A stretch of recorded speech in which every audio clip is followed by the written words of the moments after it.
Every 60 seconds, somewhere in the world, a violent crime is committed. Behind that statistic lies a question that has haunted society for centuries: what drives a person to commit acts of such darkness? Is it born within them, or forged by their environment? As chilling as it is fascinating, the mystery of the criminal mind continues to puzzle even the most brilliant psychologists and investigators. Human behavior is a complex web of thoughts, emotions, instincts, and influences. On the surface, we all function within a similar framework: the need for connection, the fear of danger, the pursuit of purpose. But beneath that surface lies an unpredictable current. For some, that current flows into creativity and compassion. For others, it veers into manipulation, cruelty, and violence. This duality, light and dark, has become a central theme in the study of psychology. It raises a fundamental question: what causes some minds to spiral into evil? Psychologists face immense challenges in decoding the motives behind extreme behavior. While law enforcement seeks to capture, psychology attempts to understand. It's not just about answering who or how.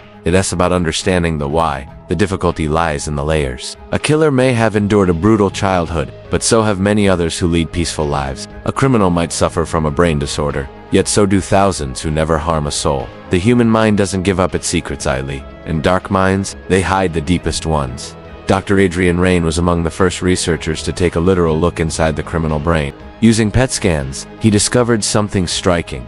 Many violent offenders showed reduced activity in the prefrontal cortex, area responsible for impulse control and empathy.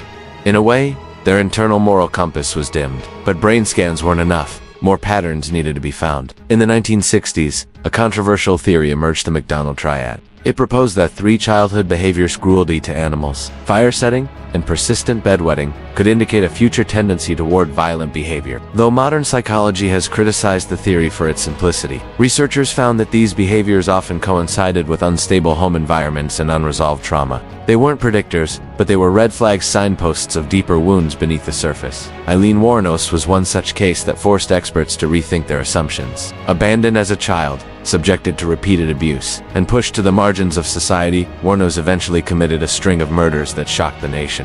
But behind her actions lay a life of constant betrayal, suffering, and desperation. Her case revealed how unprocessed trauma, when combined with mental illness and isolation, can transform a wounded person into someone dangerous. It reminded psychologists that each case must be examined with both objectivity and humanity. Then, in 2018, a groundbreaking study brought a new layer to this already complex puzzle. Scientists began examining the MAOA-L gene, commonly referred to as the warrior gene. In people with a specific variant of this gene, emotional responses, particularly to perceived threats, were heightened. When researchers observed subjects through real-time fMRI scans, they saw something astonishing. When provoked, these individuals had an intense surge of activity in their amygdala, a part of the brain responsible for fear and aggression.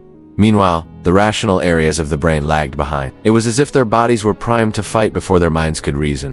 This didn't mean someone was destined to become a criminal. But in those who carried the gene and had experienced severe childhood abuse or neglect, the risk was measurably higher. It was a chilling realization. Biology alone didn't create killers, but in combination with a brutal environment, it could set the stage for darkness to take hold. The findings reshaped how experts viewed responsibility, rehabilitation, and even justice. As research continues, what becomes increasingly clear is this: understanding the darkest minds isn't about justifying their actions. It's about prevention. It's about recognizing the early signs, intervening before tragedy strikes, and giving people the tools to process their trauma before it manifests in destruction. It's also about confronting an uncomfortable truth that the line between normal and dangerous may be thinner than we'd like to believe.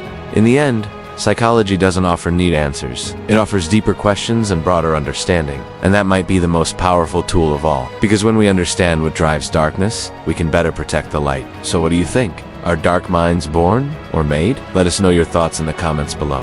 And if you want to explore more about the psychology behind criminal behavior, be sure to check out our next video where we break down the minds of history's most infamous masterminds.